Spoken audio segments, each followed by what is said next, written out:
Hey guys, what is going on? This is Travis P11. I'd like to welcome you back to the channel. Well, I finally got some new tires on the 2001 Jeep Cherokee Sport. It's an XJ series. I had some 4-year-old Goodyear Wrangler radials that were pretty much at the end of their life. I did a little post 4-year review on those tires, and you can definitely check that out on my channel if you're kind of curious to see how well they hold up. So I was looking for a replacement set of tires. Didn't know what to go with. I was looking at one of the lower cost tires that you can get on the Walmart website, and what we ran into was the Milestar Grantlands, or Grantland Milestar tires. I believe Milestar has been around since the 1970s, or they're made by a company called Tire Co. And they make a whole series of tires, different types of vehicles and so on. And this is their passenger light truck SUV tire. Sorry, there's a hornet flying around here. Don't want to get stung. And anyway. They're rated for, I believe, either 40 or 50,000 miles. We'll go over some of the specs here in a little bit. Just immediate feedback on them. I'll tell you right now, they are smooth. Definitely much more quiet than I remember my Wranglers ever being. Obviously, they're not as aggressive. The tread's not quite as heavy duty for the off-roady stuff, but I really don't do a whole lot of that. The majority of my driving is on pavement, about maybe 10 or 15% off-road during hunting season, or just trips out to the shooting range. So these are more of almost like a passenger car style radial, but we'll see how well they hold up. And what we'll do now is kind of shift over and go over some of the features of the Milestar tire and let you know how well, what they're rated for, and what some of the reviews say about them.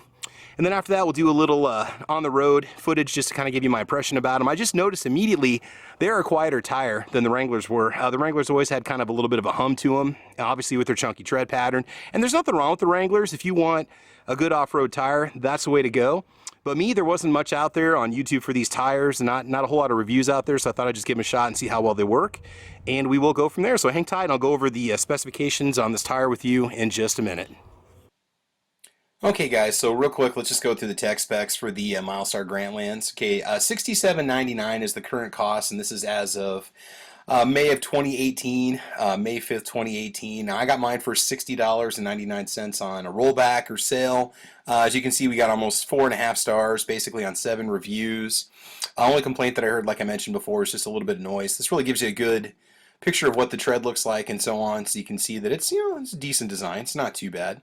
Like I said, they're just a really smooth tire. And moving down here, again, there are cheaper tires you can buy. I mean, that kind of, once you hit that $70 to $80 range, you start to get a lot of different options. They also have the Patagonia. Milestar makes those too, which is an off-road tire, a little more aggressive for the off-road crowd.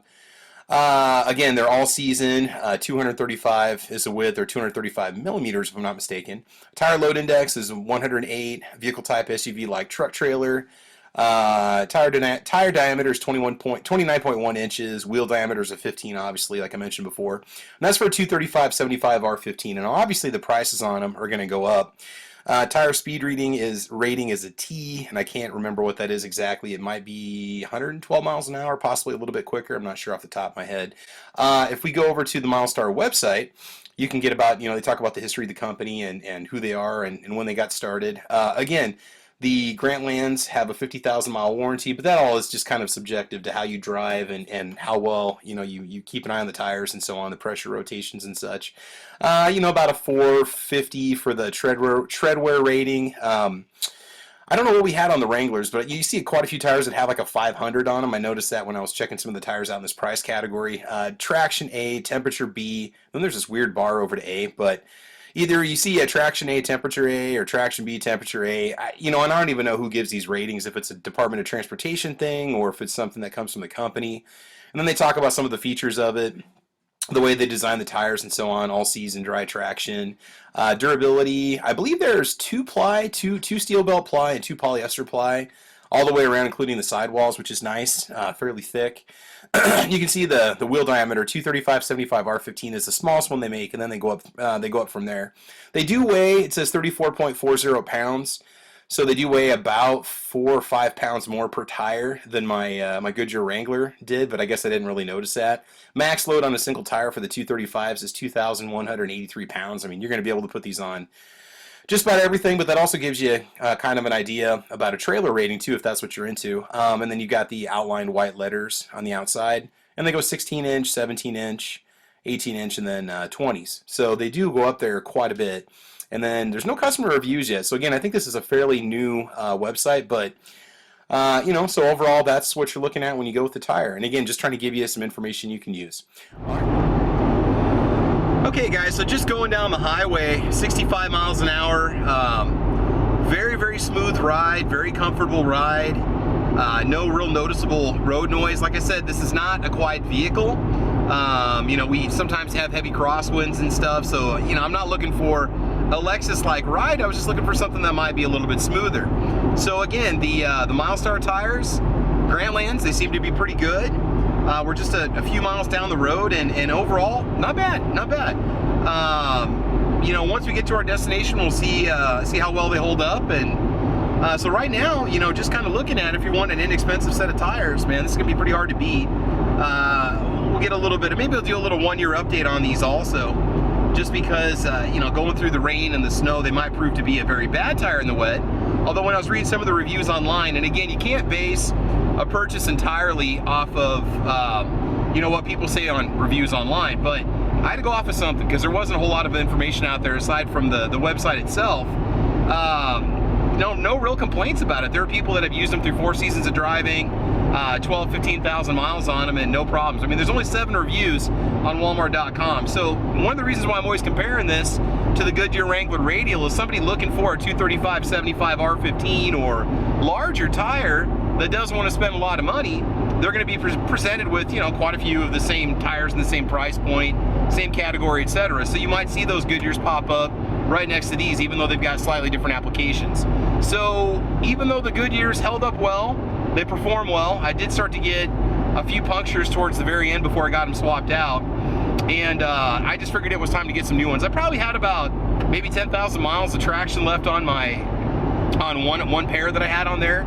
The other pair, I bought all 4 at the same time, but the other pair was pretty well worn out. Again, our roads do definitely beat up tires pretty good. Not really potholes, but just because of a lot of the east-west driving you do, it's either north or south winds, so you're always having to hold your steering wheel one direction to get the, you know, off to the side to get it to go straight. And I think that does have a little bit of accelerated wear in the tires when it's all said and done. So for right now, looking pretty good. When we get to the grandparents' house, we'll just make a few comments about how well they perform. What'll be interesting will be to see if the gas mileage improves. If I notice any difference, you know, after, do I go up a mile or 2 per gallon? Right now I get about 20, 21, sometimes 22 on the highway, going 60, 65 miles an hour. That's actually not bad for this thing. I mean, the wintertime you might get 14, 15, 16. Depends on how much idle time you have. And the gas that I'm running in this is an 87 octane ethanol-free gas. This vehicle does not like 10% ethanol. That's not just me, just throwing anti-ethanol hatred out there. It has issues with heat soak, especially in the summertime. If you drive it and park it, start it back up, you've got kind of a rumbling idle, and sometimes the check engine light will come on telling you that you got a misfire issue. Yet anytime I use the ethanol-free gas, I never ever have that problem. But anyway, whole different story. Good vehicle, very smooth, very comfortable. One thing about this is we're going to be putting some new shocks on this vehicle too, and some leaf springs. So it'll be interesting to see. Maybe it'll soften up the ride a little bit, because right now it's kind of a harsh ride. I didn't notice this, but the vehicle I'm driving right now, this 01 Cherokee's got Monroe extreme duty shocks, and they're a harder shock, they're a shorter shock.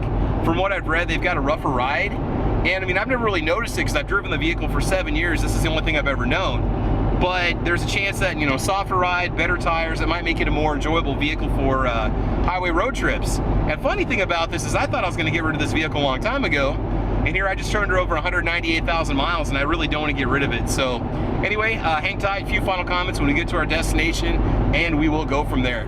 Okay guys, so I made it to my destination. It was just about 180 miles to get to my family's home where I'm at right now, and no drama, no surprises, no problems. The tires were quiet, they had great acceleration. I did a little bit of passing coming in. No problems at all. I mean, they were a really good tire, much smoother than the Wrangler Radial. So again, I'm putting them head to head because those are 2 entry-level light truck SUV tires that a lot of people might be looking for that are on a budget. Otherwise, we went through the features of the tire and covered the costs, and I just mainly wanted to make this video to get some information out there on the internet about the tire, because other than just a few reviews, there's really not a lot of people saying much about them. The company's been around for a while. It seems like a decent company, and I'm happy. Plus, If I have a tire failure or blowout, whatever, I'm only out $60, $62, something like that. So it's really not that bad. But otherwise, guys, that's it. Thanks for joining us. Please like or subscribe if you like the channel. I got a lot more videos coming your way. I do have a Saturday morning podcast called The Caliber Corner. That's on at 8 a.m. Central Time. Make sure you check it out. That's over on gunchannels.com, and it's also right here on YouTube. Otherwise, guys, that's it. I want you to have fun. I want you to be safe. A lot more content coming your way. And as you know, we will talk to you soon. All right, take care. Bye-bye.